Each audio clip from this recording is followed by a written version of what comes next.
So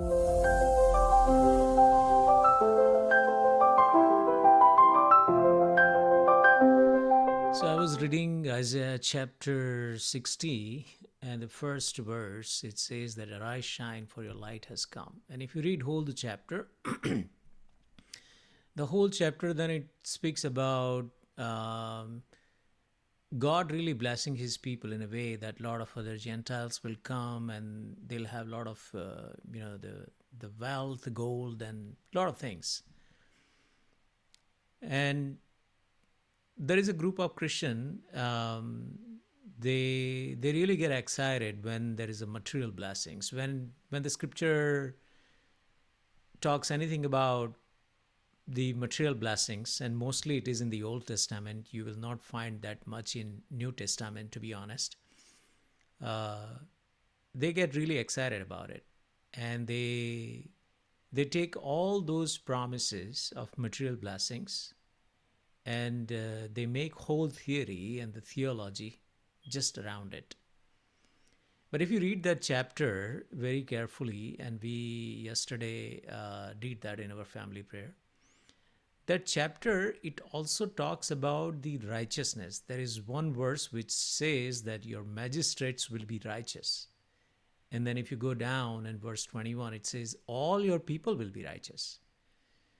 So ultimately, the God's restoration is not always about just the material blessings. And it is true in the Old Testament that God blessed his people materially and lot of things, like all the material, earthly things, along with the peace and righteousness. But yes, there was material aspect quite heavily involved in it.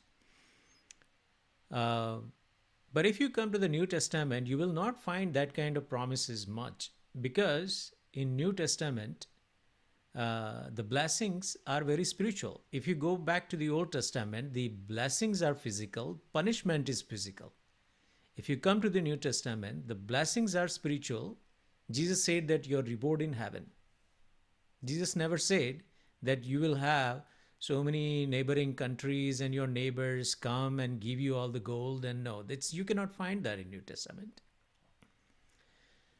But it's very sad that there's a group of people, they still all want all the blessings, material blessings from the Old Testament, but they want punishment part from the New Testament, because in New Testament you will not find immediate punishment, to be honest, except few cases where Ananias and Sapphira, they got immediate the punishment and the judgment.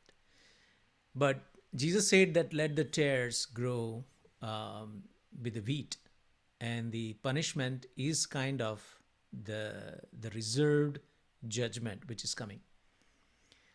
And so that's where I get little concerned with mostly the prosperity gospel and mostly the charismatic world.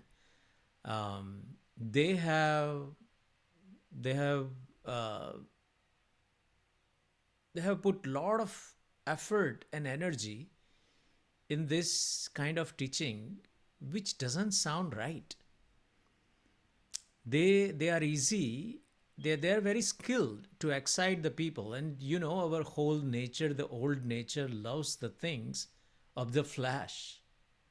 And so if you give somebody flashly things, making it sound like spiritual,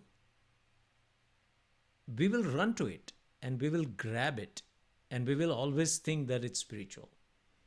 And that's the biggest lie of the charismatic world. And it is so sad. It is so sad. Am I saying that the Christian should be poor? Because I have heard this argument over and again. That are you trying to say that Christian should be poor? No, I'm not saying that. What I'm saying is that God has not promised any kind of material blessings to anyone. Jesus said that you will have troubles in this world. What kind of troubles? Right? Jesus said that you will have always poor in this world. Lazarus and the rich man, Lazarus never got rich, though he was very godly man. We know that because as soon as he died, he went to the bosom of the father Abraham.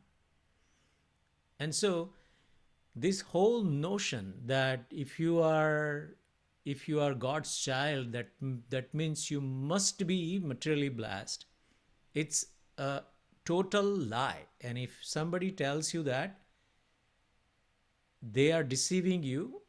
And if you believe that, you are willingly being deceived. So understand this.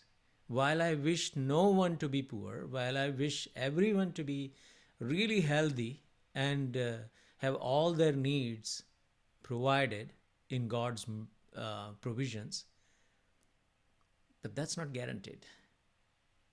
And blessing and being blessed is, equated with, a lot of money. And that's really wrong. And that's sometimes, beyond my understanding. And this is my lifelong struggle. And I have some of my close relatives and family members who are deeply into this. And it really creates a lot of friction. But I just want to tell you that no, in God's plans, which is higher than our plans, God may choose even to keep you just the way he kept Lazarus entire his time poor. And if your theology and if your love for God and if your image of God and your acceptance of God is only bound to how rich you are, then you are not following Christ. You are following some other gospel, which usually, is very popular in certain groups. I denounce that. And I urge that you stay away from that, or otherwise you will entire your life, you will be in the clutch of the Jesus which is not real. So may God bless you.